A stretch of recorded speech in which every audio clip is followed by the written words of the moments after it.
All right, folks, it's time for World Edition here on Pod TV. We've got all kinds of things going on in the world, and we'll be talking about those here on the show and hearing what folks have to say about a number of these stories and what's on their mind as well. But yes, it's definitely that time. So, definitely a Supreme Court ruling on voting rights could boost Republicans' redistricting. Supreme Court conservatives are opposed to further gut the Voting Rights Act. So, definitely that is something that folks are going to be talking about in the news and around the news and all along those lines. So definitely that is a major story that is being covered by folks in the world, but particularly having impact here in the United States and all along those lines. So that is one of the major stories that is being covered in world politics. And definitely we'll be hearing about that, and we'll be hearing about other stories as well. So definitely a lot's going on in the world, and we're always glad to be covering those stories here on Pod TV and hearing what folks' reactions are to a number of the things that are taking place and all along those lines. Three more hostages are identified as Israel says it will restrict aid to Gaza, and Hamas still hasn't returned some hostage bodies from Gaza, is what is being reported. And Israel keeps Gaza border crossings closed while reducing aid deliveries. So definitely, and there's even news from Al Jazeera that Gaza death toll from Israeli attacks rises despite the ceasefire. And Raila Odinga, former Kenyan prime minister and champion of democracy, has passed away at the age of 80. So, father of our democracy, Kenya's Raila Odinga, dies in India at the age of 80, and he was a key figure in African politics. So, definitely, folks are mourning his loss. And military says it has seized power in Madagascar after president moves to safe place. So U.S. warns tourists to reconsider travel to this popular island vacation spot. Leader of Madagascar's military rebellion tells AP he is taking the position of president, and General Z revolt fails another government is what is being reported as well. And Afghanistan and Pakistan exchanged their deadliest fire in years, and that's what we know about some things going on in that part of the world. So there's definitely some more conflict going on in one of the places that President Trump has said that he has ended conflict. So he's still got some more negotiation apparently to do in that area. Syria's new leaders are talking to Russia, a former enemy. Syria's Shara to meet Russia's Putin on Wednesday, is what Syrian state news agencies are reporting. So Putin welcomed Syria's new president in Moscow while still harboring al-Assad. So Syria's Shari tells Putin he wants to redefine the Russians' ties on Moscow visit. And released Israeli hostages give accounts of torture, torment, and extraordinary danger. Details emerge about freed Israel hostages' medical condition and what they endured in captivity. And definitely there was joy and happiness in Israel after 20 hostages were released. And two hikers hospitalized after encountering a grizzly bear with two cubs on a trail. So that is definitely something that folks are talking about as Mama Grizzly Bear attacked two hikers, hospitalizing both people, and that was over there in the northeast of Prince George, British Columbia, so over there in the Canadian area. And Netanyahu warns Hamas to disarm or risk all hell breaking loose. Netanyahu says Israel giving peace a chance, but no Palestinian state without destroying fanaticism. Hamas must disarm or all hell break loose, Netanyahu tells CBS. So definitely Benjamin Netanyahu promises release Gaza hostages, all will return. And amassed Hamas fighters were seen executing a man in Gaza City as the group fights with rival powers. So Hamas carries out a public execution after returning to the streets of Gaza. Trump condones the public execution by Hamas, comparing victims to U.S. strikes on Venezuelan drug boats. And Hamas reasserts power in Gaza with retribution campaign clouding peace deals prospects. And reunited hostages that describe stark differences in couples Gaza's captivity. NVIDIA CEO Jensen Hung hails the release of an Israeli employee held by Hamas for 2 years. And freed hostage Aventon, or I'm fine, just tired, father. He was in a cage underground. Freed hostage loved ones thank Trump for reuniting them after more than 2 years. And spies, burgers, and bombs after a new war, old wounds resurface in Tehran. And Bangladesh officials blame locked doors, toxic gas for death in the factory fire. So Bangladesh garment factory fire kills at least 16, and that is something that is being reported in that part of the area as well. Stephen Colbert ridicules Trump's Time magazine cover. Trump bemoans his Time magazine cover. The picture may be the worst of all times. Trump complains about really weird Time magazine photo. Why no hair and an extremely small crown? Trump slams the Time cover. And Cameroon opposition leader declares victory in presidential elections. So Cameroon's Issa Tchiramo Bakare claims presidential election victory and urges Biya to concede. So Cameroon awaits election results as Paul Biya seeks eighth term. Trump's swipe at weak leaders highlights the shifting global influence of Western nations. So Trump basks in Mideast spotlight with harder part to come. Erdogan opposed Netanyahu's attendance at summit, is what Turkish officials have confirmed. Celebrating a hard-won ceasefire, Trump pushes for lasting harmony in the Middle East. And recognizing Palestinian state helped get ceasefire, says Starmer. So Trump's Gaza deal won't end Starmer's troubles with the left. And said, can the UK lead Gaza's reconstruction is what some people are asking. And UK's Prime Minister Starmer will be is attending the Mideast Peace Summit in Egypt. And Hamas returns remains of 4 more hostages as Israel returns 45 deceased Palestinians, according to the Red Cross, on yesterday. So definitely Palestinians were celebrating as prisoners were released by Israel under Gaza ceasefire deal. And tears and cheers in West Bank as nearly 2,000 Palestinians are released. And socialists throw French Prime Minister a temporary lifeline. France's Prime Minister skirts another crisis and markets like it, but it comes at a price. France's Prime Minister's dramatic move to freeze pension reform sets agenda for the 2027 presidential race in that area. French Premier Locarno wins a Socialist Party backing. And their very elusive species, the 10-year effort to photograph the rare hyena. So the wildlife photographer of the year, snapping the world's rarest hyena. Ghostly shot of hyena wins the wildlife photographer of the year award. And far-right U.S. influencer Candace Owen loses legal fight to enter Australia. So she was trying to go into Australia, but she lost that legal fight and all along those lines. And analyzing satellite images of Mexico floods and a Crimea oil depot blaze. So deadly landslides and flooding cut off 300 communities in Mexico, and dozens are dead and dozens more missing as catastrophic rains devastate Mexico. Airlines cancel flights as airports experience major disruptions over protest strikes. So national strikes by Belgium's big unions hit public transport, airports, and ships. So police clash with protesters as the huge strike rocks Brussels.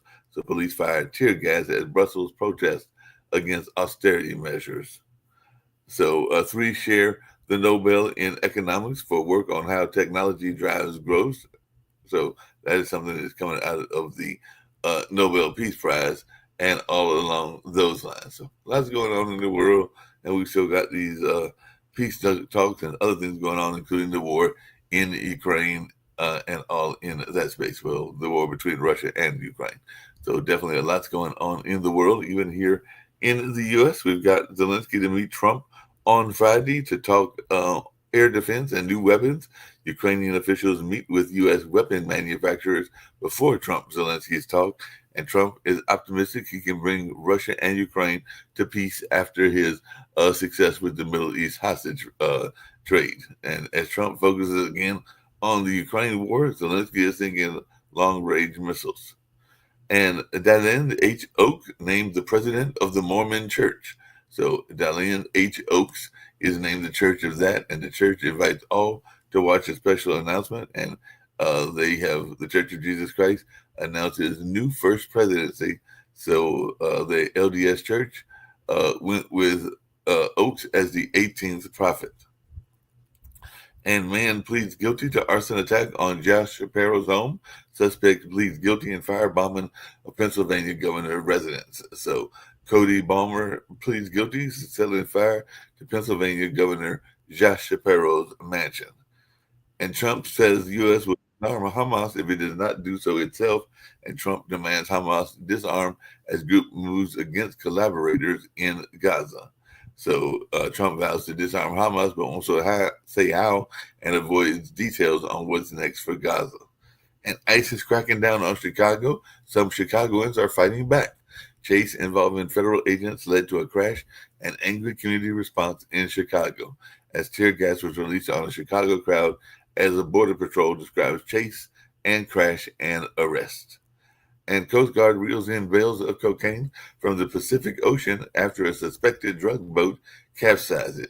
The United States Coast Guard offloads $94.5 million worth of cocaine and marijuana in Fort Lauderdale, and Honolulu Coast Guard seized $156.4 million of cocaine. So it looks like over 50 tons of cocaine was seized by the U.S. Coast Guard in the Pacific since August. So definitely a lot going on in there. Robert De Niro urges Americans to stand up and be counted in anti-Trump protests. And there's going to be some No King protests on October 18th. And definitely we'll find out more about those. The No King protests are returning to Northeast Ohio, and I'm sure there'll be some other parts of the country that will have No King protests as well, and those will be taking place on the 18th, which is a Saturday. And federal judge holds transfer of downtown Miami land for Trump's presidential library. So the judge temporarily blocks the transfer of the Miami property for the Trump library. So that is something that folks are talking about as well. And J.D. Vance is trying to downplay the leak of disgusting young Republican chats. Can this young Republican shut down after Politico report on racist, violent, encrypted chat? It's revolting more young Republican chat members out of jobs as condemnation is going on in that area.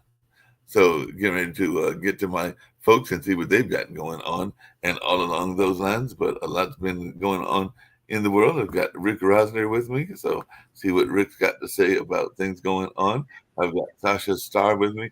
And I've got Nick Palveda, one of the founders of the network, going on and everything like that. So we'll see if Nick gets on camera. Everything. Hey Nick, what's going on with you have a new leader in your Mormon church and everything. So yeah, no, it's not surprising because they have a complete seniority system. If you're older, you get in. Unlike Catholics, where they get together and they vote, there in the LDS church there is no vote. If you're old, you're next in line, and you go up. But the person ahead of him, President Nelson, was 101 when he died. And Dallin Oaks is 93. So talk about seniority. Wow. It's pretty senior in the LDS church. So that's pretty interesting. In Spain, I can tell you the weather here is great. Weather here is great. It's like 72 degrees, sunny, and I'm going to have to remember to put my sunscreen on. I left Salt Lake, storms were hitting. I left New York City, storms were hitting.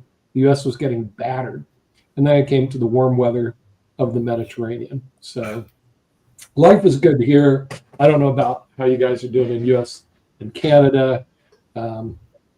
That's not my problem. Why sit and bask in the Costa del Sol? And I was on the Mediterranean earlier today. It was really nice. I just walk outside 5 minutes, less than 10 minutes for sure, at the Mediterranean Sea. So I don't have to listen to all the political garbage, except when you get on, Mark. Then I get to listen. I'm going, gosh, you guys got a lot of problems in that United States of America, the Mideast, the Ukraine. What the heck are they doing in the Ukraine? And I plan on going to see the Black Sea, Sasha, but not from Odessa. I'm going to Istanbul and then wander over to the Black Sea from that side. Then I think it'll be a little safer. I would go to Odessa, but I think that may not be so safe. I don't know what your opinions are. I was thinking about going to Egypt, but when they said they had cats and they had bad air and bad people, and I was thinking, boy, this is going to be a miserable time. I'd love to see, Giza, the pyramids, and the Sphinx, but I'm not sure if I want to get really sick seeing it. They said one commentator said half the people that went on the tour got sick, dysentery. Wait the trip to I'm not Egypt a even- little more, because there will be the highest pyramid built by the name Trump Pyramid. So wait until it will be erected, and you will enjoy. Oh, the Trump pyramid's going to be built. Really? Yeah. Well, maybe he'll rename it. It won't be Egypt. It'll be Trump Egypt or something like Well, that. most famous, I think, It won't be the Gaza Strip anymore. It's going to be the Trump Strip. How about you like that? Yeah, but We have to rename he's got it another. Trump Well, Strip. maybe that's where he's going to put his library at, since he can't put it in your old stomping grounds of Miami, since they put an injunction temporarily on him building his Trump library in Miami. Because he had a property in Miami, and they were like, "Nah, you can't have that right now." Okay. Well, then maybe he'll build it on the Gaza Strip. Right, exactly. Yeah, because like Dr. Sharifi's not on, but seriously, I was going to say, well, I'd go to Dhaka, but what's there to see in Dhaka except, a lot of people? I mean, seriously, they have to have stuff for people to see. Things like Paris has the Eiffel Tower, Venice has all the canals, in Barcelona you have Sagrada Familia. Okay, in Dhaka you have. I can't hear you. Even Egypt, you have the pyramids. You have things for people to want to go see. So is Eastern Europe a good place to visit right now? Like I know a guy who's been to you. He's kind of a journalist, and he's been to Ukraine twice, and didn't get blown up. And there's a whole strip of countries, Romania. You probably don't want to go to Belarus, but what about Lithuania, Latvia, Estonia? I visited Latvia and Poland and Czech Republic a few months ago. Very pleasant places, of course. It's relatively safe now, because both Latvia and Poland, they're getting ready for war against Russia. So they have a partial mobilization. They have a Israeli system of retraining even over 50 years old men. They are going through retraining and getting for about 2 to 3 months at the time. So, but again, city is vibrant. There's a lot of expats and very, very pleasant place to visit. Except that you have to be very careful about weather. These places could be quite cold, starting from November, I would say, but the end of May, June, perfect time. Sounds good and everything. Hey, Nick, question for you, because you brought him up because you said Sasha, what about this peace deal? Is this going to hold? No, absolutely not. No. There's no peace deal. There will be no peace whatsoever. But what is the most important thing is that this 20 hostages alive, they are now back home. This overweights everything else. Now, Hamas is holding these bodies. Instead of 28, they so far gave 4, and then later another 4. And what they're playing games, they are sometimes sending a Palestinian body instead of Israeli. And in Israel, they have great facilities to recognize whose body belongs to whom, or so on. So Hamas was already warned not to do it anymore. Anyway. No color over there and everything. Hey, Nick, question for you. Well, we put, I think that might have been Sasha and everything. But I put him on mute for a temporary second. Yeah, there he did it himself. Hey, Nick, you've always been talking about Venezuela being a corrupt state and everything like that, but apparently we're having this war, speaking of wars, with the cartel, but it involves like shooting small boats. So what kind of war is this and everything? Because apparently just yesterday they killed another 6 people in a boat attack near Venezuela. And Trump says war on cartel is entering a new phase. Maybe we're going for bigger boats, but so far these have been very small boats that they are killing anywhere from 6 to 15 people at a time and all along those lines. But it definitely seems like we're going after these small boats that I guess we're saying are carrying drugs, but it's not going after big boats or big things. But yeah, they just did this whole thing where they killed 6 alleged drug smugglers in a new strike off Venezuela, and this was reported. It lets Trump look like a tough guy without necessarily escalating to a bigger conflict. That makes sense. Yeah, and there's not enough information to tell, and the best witnesses have all been killed. So I don't know, Mark. The thing is, what are they innocent? Are they guilty? I don't know. Are they dead? I believe so. That's kind of like it. Welcome to the new world. And so it remains. So we don't get a lot of drugs from Venezuela. Most of our drugs come from China, where they're made through Mexico and through ports of entry, like fentanyl. Yeah. It is so teeny. You can get, 100,000 doses you can hold it in your hands like this, like inside a baseball. And all you have to do is hide it somewhere on a vehicle and just drive it over the border. It's not illegal aliens hiking it over, the wall or any of that stuff. It's people driving it over the border. Yeah, exactly. Yeah. So you also have to look at what's wrong with the American people that they have to engage in illegal drugs. I mean, why are they doing this? I mean, you got to look at that part too. Yeah, there's a little bit of most of the people bringing it over are Americans who've been hired to mule it over. So, and also the boats getting blown up. So they're blown up in the middle of the Caribbean. And are they headed to the U.S.? Not. There's a bunch of islands and junk between where they're getting blown up and the U.S. Some of these boats aren't even necessarily if they are bringing drugs, bringing them to the U.S. They could be bringing them anywhere. Hey, another question, and it involves our favorite person, Trump, and some of his buddies and pals and everything. But apparently there's a video that is going around and everything, and there's some major airports that are refusing to play the video because on the video, Kristi Noem blames the shutdown on Democrats. So I guess she was trying to get this to be played at airports and in the screens on the airports, and some of the airports are going like, no, that's okay. We're not going to play this. So there's a lot of I guess probably most airports have TV screens that play information for people in line to go through, the inspection, whether or not you have to take off your shoes, what to do with your backpack. Do you put it in a tray? What to do with your laptop?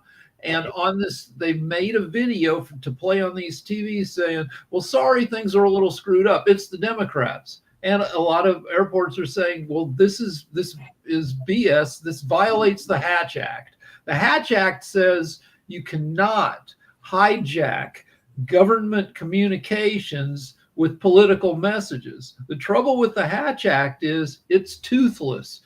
Nobody ever pays Trump. It's illegal to have, for instance, a national political convention at the White House. Trump went ahead and did it, totally illegal. Who's going to stop him? Nobody. Nobody has ever really suffered serious consequences for the Hatch Act, even though it's...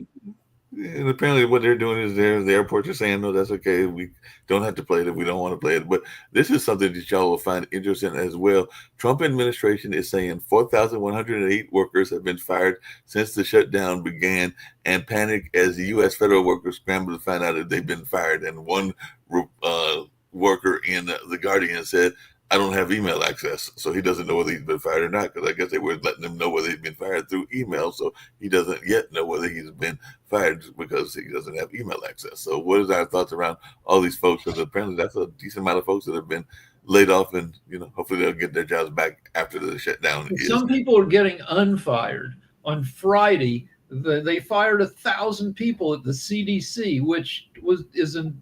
People were saying, well, that's the end of the CDC, the Center for Disease Control. Right. I don't know. Have we recently had any problems with disease? Yeah, maybe. So anyway, so enough people panicked that they shut down the CDC that they said, oops, that was a mistake. And they rehired all the people. Yeah, that's interesting and everything. Now, this is the other story I Yeah. found interesting, and you're a lawyer, Nick, and everything. So I'm really curious to hear your thoughts around this one. But apparently, because Charlie Kirk just recently got posthumously and a Medal of Freedom and everything along that. But the U.S. has revoked visas for 6 foreigners over comments made about Charlie Kirk's death, and some of these comments were things that are known facts, like some of the comments that Charlie Kirk made that weren't all that favorable toward certain people and everything like that. So I think they revoked an Argentinian's uh, um, visa because of him saying some factual information, because of factual information and everything like that. So what is our thoughts about them revoking? Okay, this is craziness and super bad. Where, like, I come on here and I bitch about stuff. We all do. And is this going to make us subject to political, revenge?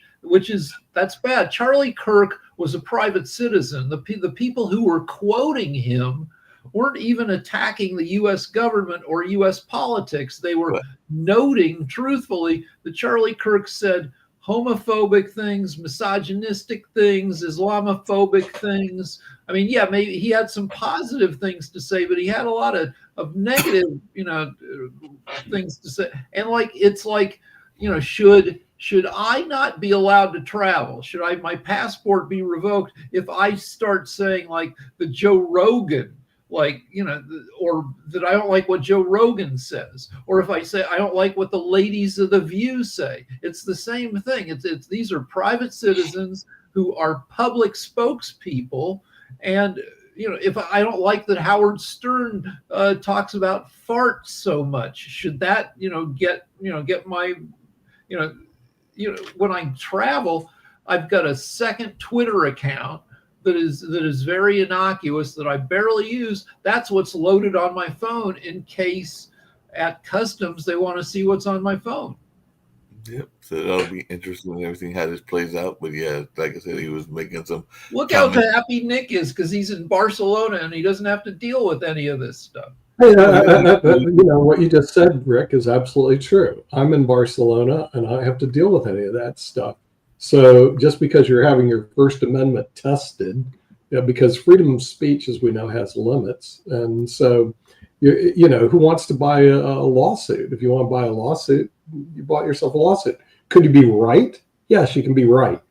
Great. But who wants to go through all the pain and agony to be right? That's the real problem.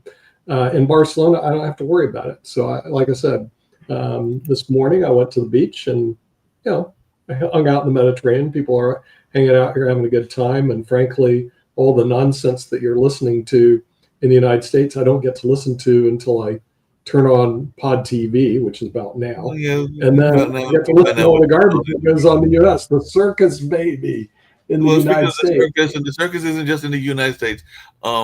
Rick, you are of Jewish descent, and Yep. well, that's not really descent, but you have Jewish faith in your family and everything along. I'm those Jewish. lines and I'm everything freaking like that. Jewish.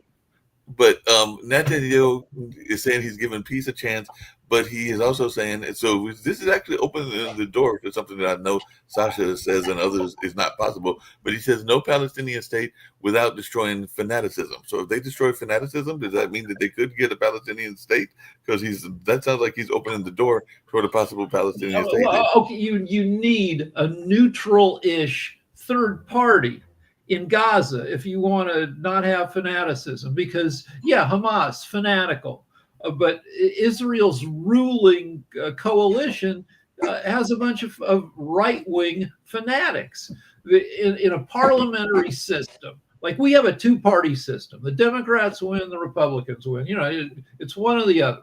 In a parliamentary system, nobody wins half the vote. There are like dozens of little political parties, and you get elected, and then you have to choose your allies among these gazillion parties. And Netanyahu's ruling coalition consists of him and a bunch of super duper, way beyond MAGA, right-wing fanatical little parties. So if he wants to get rid of fanaticism, he has to Israel has to clean its own house too. Right. And so you can't let those guys rule Gaza because they will be dicks. They have a proven track record of being terrible to Palestinians.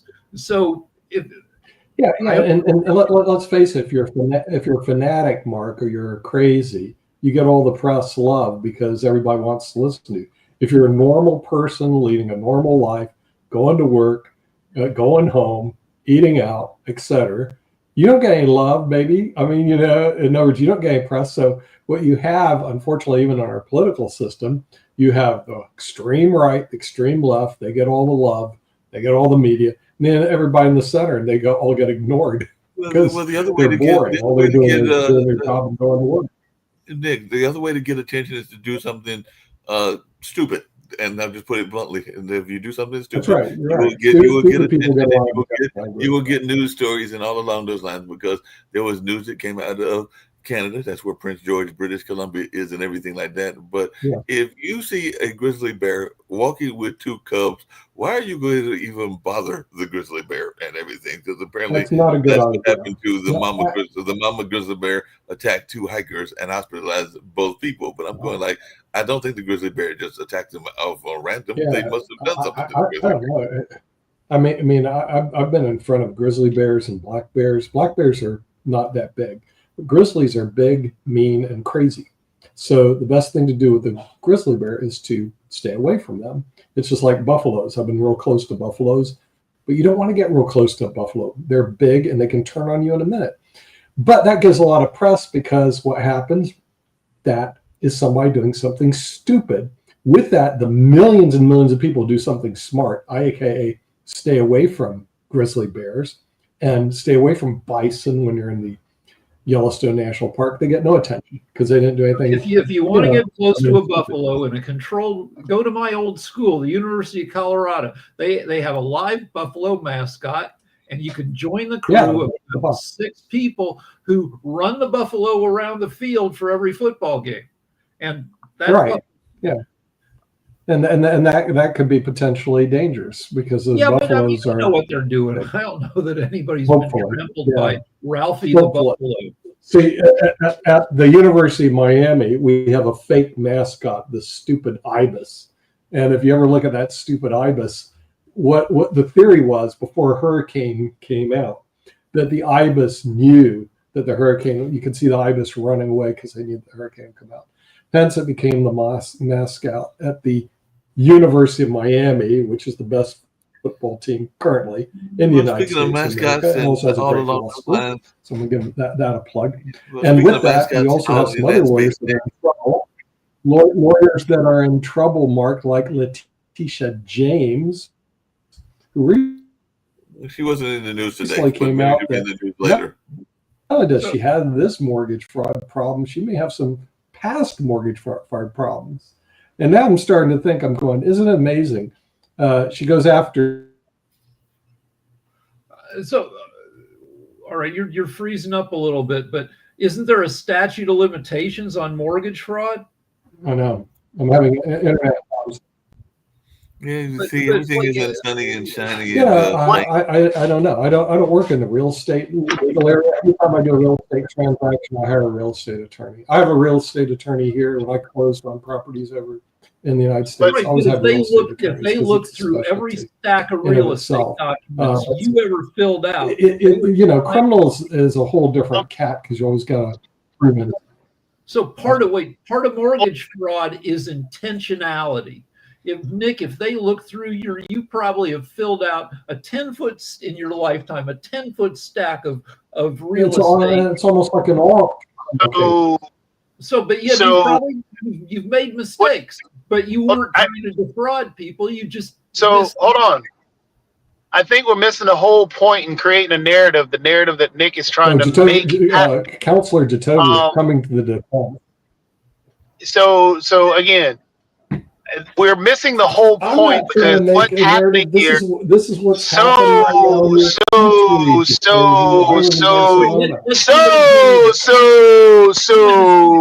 I think if I can get out the sentence at least, it'll be nice. So we're missing the whole point, because what Nick is doing is trying to create a narrative. The Letitia James situation, where they thought they had found mortgage fraud, however, she actually sent out a message saying that it was a rental property. Therefore, you cannot even go after her for that property now because it is a rental property, and they're creating a crime to try and go after Donald Trump's enemies list, which he legitimately put out there as an enemies list. So because this is a selective prosecution, it will get tossed out. Nick, you know that as well as everybody else. This is a political persecution, weaponizing the government against an enemies list. So it's not going to hold. This is a waste of the court's time because to get the indictment, Trump's people showed a cherry-picked set of documents to the grand jury showing that it looked like, that she'd applied for personal residence for more than, you can't have more than one property as your primary residence. What they left out were the emails and notes that she said, to be entirely clear, she said, this is a rental property. and when that stuff is presented in a court case, it'll get thrown out because there was no intentionality, and she was clear in her intent to let the lender know it was a freaking rental property. Hey, Rick, speaking of intentionality, was there intentionality by Trump?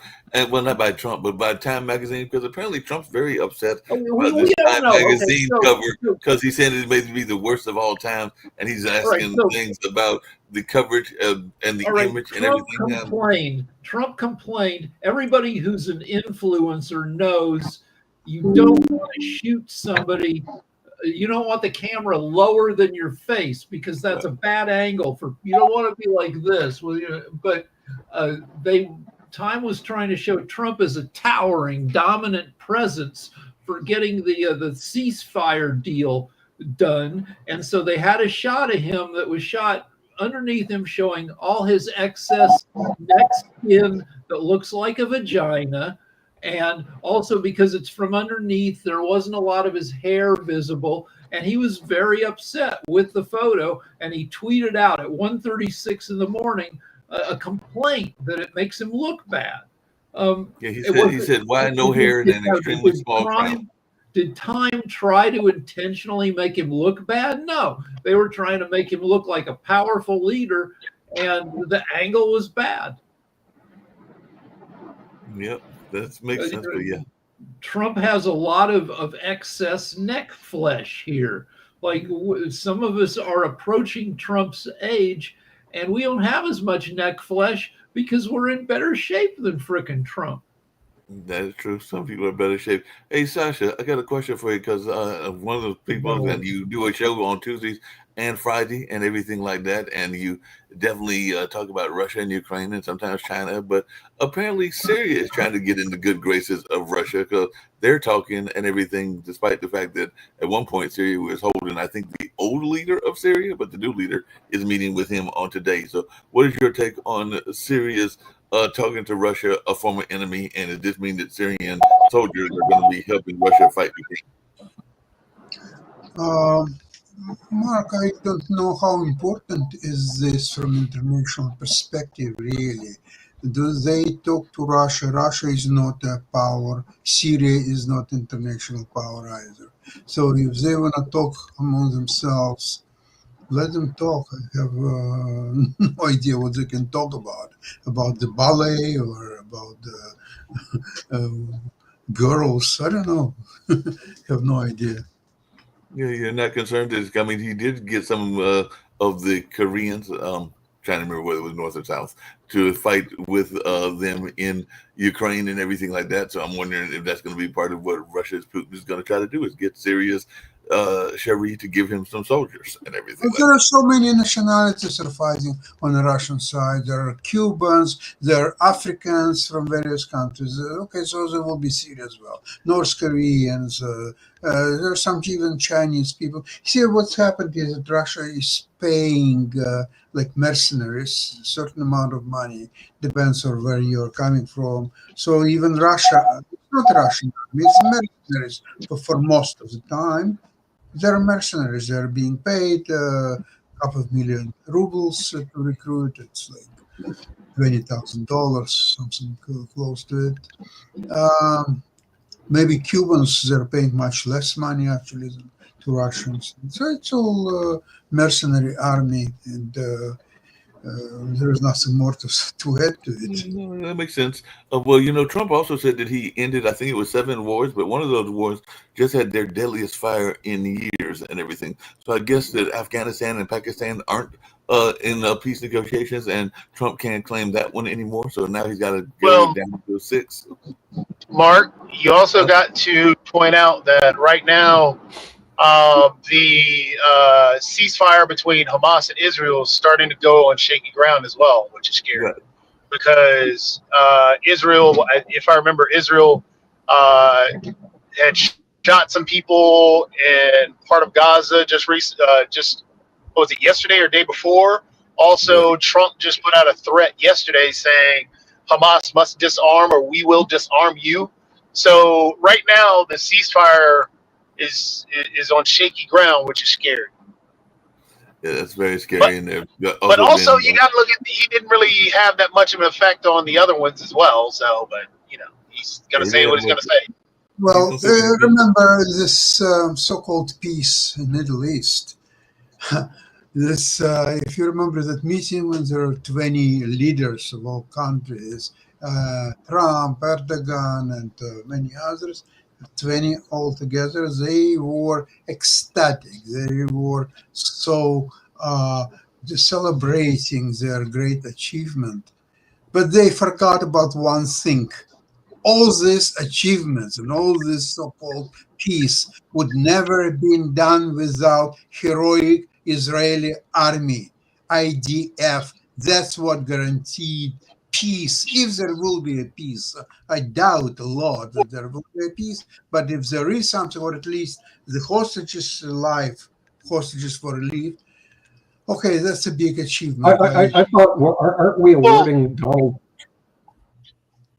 Aren't we awarding Donald Trump the Nobel Peace Prize this year? Isn't that No, on the the table? Venezuelan lady No. got it.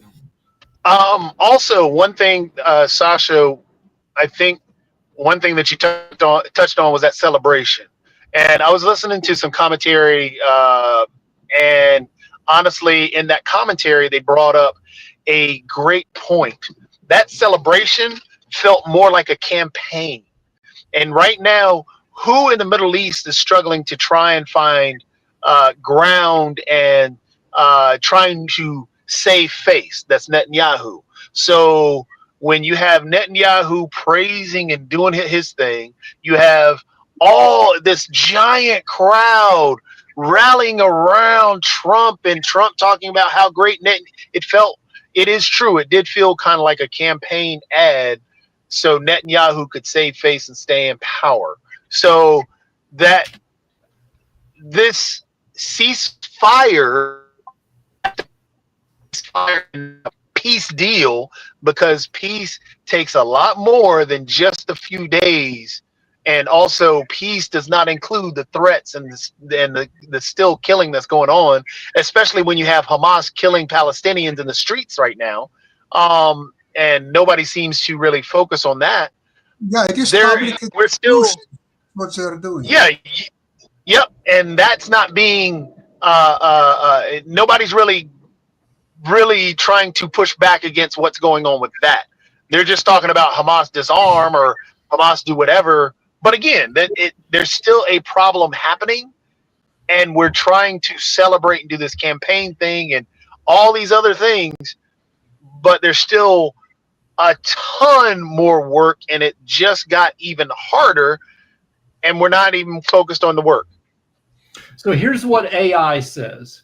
Netanyahu is legally obligated to hold national elections in late 2026, but if peace holds, there will be calls to hold an election earlier.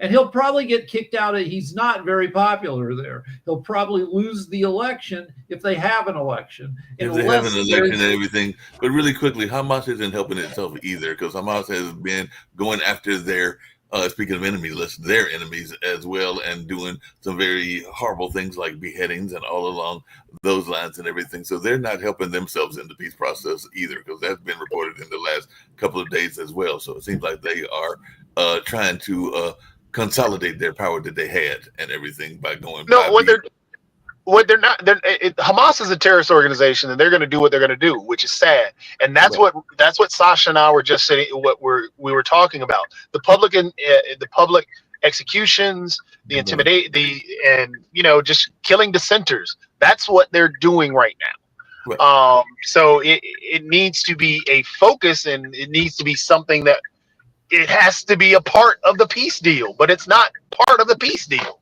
Yeah, I agree that it needs to be part of the peace deal and everything like that, and all along those lines. But definitely, it's not part of those peace deals. What is our thoughts when people are when the U.S. is asking folks to stay away from certain countries? I was hoping, because Nick is always thinking about great places to travel to and everything, but the U.S. just released a warning to tourists to reconsider travel to Madagascar because of everything that's going on in Madagascar with their military rebellion and everything. Because apparently, and Rick, you'll find this interesting, there's a lot of countries that Gen Z is just like taking over, and apparently Madagascar is one of them. So they are tired of the old folks government and are ready to try to assert themselves in terms of being leaders and everything like that. So what is our thoughts? Because that's not just in Madagascar. There's some European countries that we've seen that happen. There's some definitely African countries we've seen that happen. So it looks like the young folks are looking to take a leadership role. Okay, I mean, it happened in Nepal last month, where Right. the government tried to take away social media. Gen Z rioted. They burnt the parliament building. So we were talking about countries to visit earlier in the show. So yeah, before you go visit a country, you got to check its political stability. The State Department has a website where they will tell you the countries that are safe to visit and not safe to visit. And right now, Nick was talking about, and Sasha was talking about, you don't want to visit like the Baltic countries right now because it's starting to get cold. But you've got a whole bunch of great Mediterranean countries to free. You got Greece, you have Morocco, you've got Turkey. Turkey's like a huge country with tons of beautiful stuff. My kid went there a couple months ago. Turkey does have a strongman government, but I think it's pretty safe to visit. Just to point out that youth movement that you're talking about, also in terms of lists, that we're on a list as well. We got put on a Human Rights Watch list. I think we're now on, which we've never been on, but that's due to the political instability and everything else that Donald Trump is doing. But to talk about the youth movement, that same youth movement is beginning to happen more here, because right now there is a youth movement in the Democrat Party. That's a big push of why a lot of people are not wanting the old guard around anymore. They're trying to push for a youth movement. That's honestly what's happening in the Republican Party as well. Sadly, all those the messages and everything else got put out in public, and that shows where the youth movement in the Republican Party is, which is scary. But the thing is, it's par for the course right now because of what Donald Trump is doing. So 2,900 pages of text messages among young Republican leaders of the young Republican organizations were leaked, and they were full of, I love Hitler, we need to start gassing people and torturing people. Let's go with the Hitler stuff. And it's bad. And these are guys, these are kind of cosplaying dickheads that it would be laughable. These are like roly-poly, nerdy guys who are glorifying rape, who've never been with a woman. They could never get with a woman because they're the nerdiest guys possible. And it would be laughable, except that these guys have political power. They are the leaders. That's the scary part. They are the leaders in the young Republican parties. Well, speaking of leaders of the And young Republican Party and everything like that, I was actually on a phone call with a friend yesterday, and they were asking me about this particular leader, and they were trying to figure out why she's always opening her mouth and everything like that. But apparently, Candace Owens still has influence. She tried to get into Australia, and they don't want her in the influence. But what's up with Candace Owens? Because that's what my friend that's a similar thing. Candace Owens is a right-wing conspiracy theorist, rabble rouser. And Australia has rules saying you can't come to our country if you're just going to show up and say stuff that causes unrest. Like Candace Owens says a bunch of crazy crap, like she's being sued by the wife of the president of France because Candace Owens says that this woman is a man.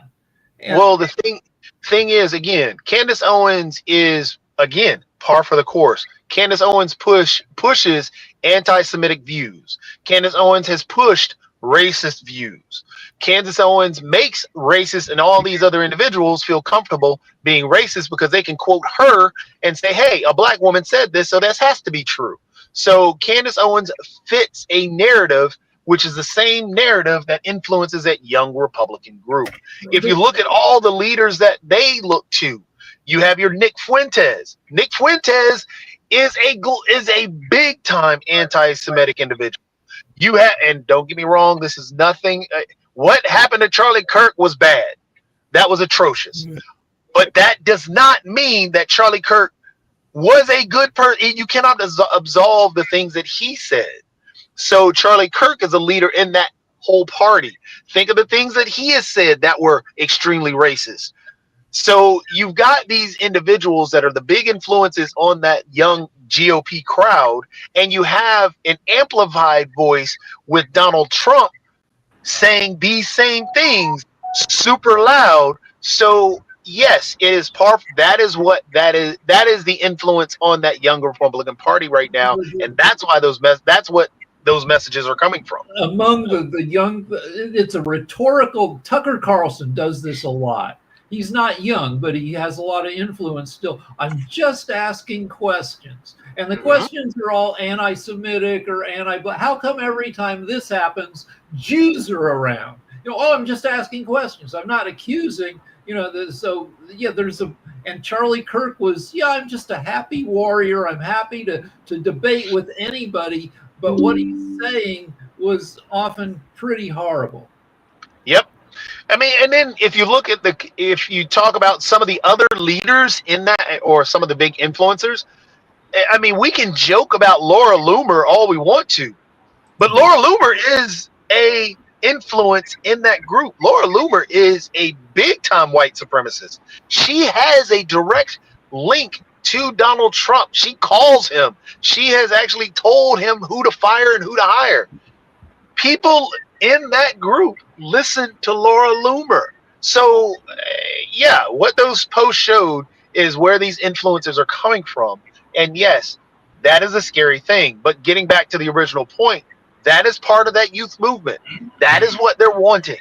And that is happening here in the U.S. as well as across the country. And we sometimes forget and begin to think that it's such a distance away. Like, for example, I'm sure Dr. Sharif can talk about Bangladesh and the youth movement that's going there, and all the youth influencers and the individuals that are pushing through in that area in Asia, because of the pushes and the movements and the investments that they have made, and the young people who are making a ton of money and the young people who are making that future. That is also happening in the States, but we tend to think, okay, well, Bangladesh is a long ways away. It couldn't be happening here. No, it's happening here too. Yeah, thank you. This is very interesting discussion. Today, I actually have a lot of corporate collaborations with banking institutions, with defense, also with universities, and think tank, and Pod TV, and especially we have a lot of audience because I heavily promote Pod TV in between my audience. If you focus on the youth, what you are discussing, honestly speaking, I'm very impressed by the power of youth. Trust me, they are so positive. They have a lot of innovations. They have energy. They want to build something new. Uh, it's a bright future. Something I saw in the Silicon Valleys in USA. Uh, but my thought is that, like, why that's why I appreciate Trump. Honestly speaking, even I criticize Trump, but I appreciate Trump because he stopped. Honestly speaking, as from South Asia, I can understand he stopped many war, because war is something which will create all of the negative things in the society, economic, socials, humans, all of the things. So I request Pot TV audience, Pod TV's expert, and all of the people. Let's work together. Let's think how uh, your knowledge we can distribute in emerging economy, and you can be the great source of human development. And final thoughts, I request all of you, please do some research together. Let's collaborate. Let's come. Join with your startup, join it with your idea, join with your new things. And hopefully through this process, we can bring a lot of progress. Even Rick, in Bangladesh media, you can do a lot of contribution. Jatavi, with your gaming industry, you can help a lot of youth, right? You can make a massive improvement, and there is less competition compared to USA, right? Anything you can build very easily in Bangladesh, in India. Next week, I'm visiting IIT, so definitely I will promote our Pod TV initiative with IIT. Let's work, not only dialogue. Take actions, move forward, make progress. Right. Thank you. Yeah, that sounds great, except I am so lazy. I'm a very lazy man. And I truly appreciate the push to work together. Okay. I wish everyone were on that same boat, because the person that you said that you appreciated, even in your discussion, doesn't want to work with particular individuals, which is tough. And that makes it tough for things in the States to happen. But overall, what you're saying, yes, we need to work together, because building a bridge is better than tearing it down. And I am on that building bridge side, but I cannot ignore some of the realities. Therefore, I cannot put that same appreciation into somebody who's not willing to work. Yeah, two interesting things. Just I want to add. Yesterday, I cannot sleep. I have to go for business meeting 3 hours. I think Nick, you have some friend in the chess in Bangladesh. So they find our Pot TV. They say, "Hey, I know Nick very well, and he's a this that, and we want to do this math Olympiad. We want to do this chess competition, the Guardians." And 3 hours they just discuss about the chess activities in Bangladesh. I said, I will invite Nick in Bangladesh, or Sasha and everyone in Bangladesh. That will be very interesting if we can launch a chess competition in Bangladesh. Rick, today I visit one of the bank. It's called Citibank. So one of the ladies, young enthusiastic lady, she built up influentials in social media. So she observed our shows and everything, and she said, "Hey, I see Rick is a famous guy, this and that. I read about him in Wikipedia, and how I become influential like Rick. That is I interesting." wish Very, I were. I'm not yeah, influent, but okay. yeah. So that is the Rick, you know you're influential now. I can't even. I'm not even. Rick, you're famous in Bangladesh. I'm not even influential in my own house. You're not in the United States, but in Bangladesh. Yeah. So that is the youth power. Like Nick, trust me, you can come to Bangladesh. The Guardians of Bangladesh, they interested to send their children to you to learn chess. I think Sasha can help. And Rick, they want to be influential. They want to learn what is going on I'll in talk Bollywood. to my wife about. I'll see if I can get her to see if we can come visit. We have to Sure. figure out somebody to babysit our dogs. Our dogs are very Sure. old, so we have to find Yes. somebody to give them their pills. My university has 22,000 students. They're gonna give you red carpet receptions. All right, thank you. It will be real fun. Besides this internet. Speaking of real fun, and you were talking about gaming, one of these days, actually Friday, if we make it a fun Friday, there's actually a game that everyone here, because everyone here has their cell phone, and even you in Bangladesh, Dr. Sharif, you can play too. I'm gonna load up a game called Jackbox. Yep, you in Spain too. But all you have to do is you're gonna log on to. Well, there's gonna be something on the screen, and you've got to be able to basically load into a number. Once you load into that number, then you basically do everything on your cell phone. So we'll play a game of Jackbox on the screen. Excellent. Bring all of the good things. Emerging economy is good. Why? I'm not leaving. That is not the issue. They are always welcoming the new things. They want to learn. They want to grow. And in our society, after our parents, we respect our professors, our mentors a lot. So maybe we can do a conference and other things in real world. I want to invite you all in my university, including Sasha, Mark, Jatovi, Rick, and Nick Palveda. Nick, you have a lot of fan in the chess industries and the competition in Bangladesh. So hopefully it will be very interesting collaborations and bring new idea in the show. Not only fighting with Trump, bring new idea. That is helpful for my student. Thank you. Thank you. And I know we're ready to get out of here, even though we did have some sad news that I had reported earlier from Bangladesh, where there had been those fires and everything like that that had been reported earlier and everything. But on that note, we're getting ready to get on out of here. I know we got the investment show coming up at 1 o'clock. And I know that we'll have Sasha will be there, and I'm thinking Jim Eid and Milan will be there as well. But they'll be talking about things in the financial world and everything along those lines. So they'll probably letting you know how the market's doing and how NVIDIA and other folks are doing as well. Correct, Sasha? You're on mute. You're on mute, Sasha. Everything is green. Everything is going up and up and up. And there is no end to it. It will going up forever for the next, I think, about 15 years. Market will keep going up and higher and higher. That sounds wonderful. And I know that we'll be hearing about that from you and Jim, as well as Milan, as he'll be telling us about the S&P, because he loves that S&P 500. So we'll be hearing from him as well. But on that note, I'll see you at 1 o'clock, but we're going to get on out of here. See you. Bye-bye.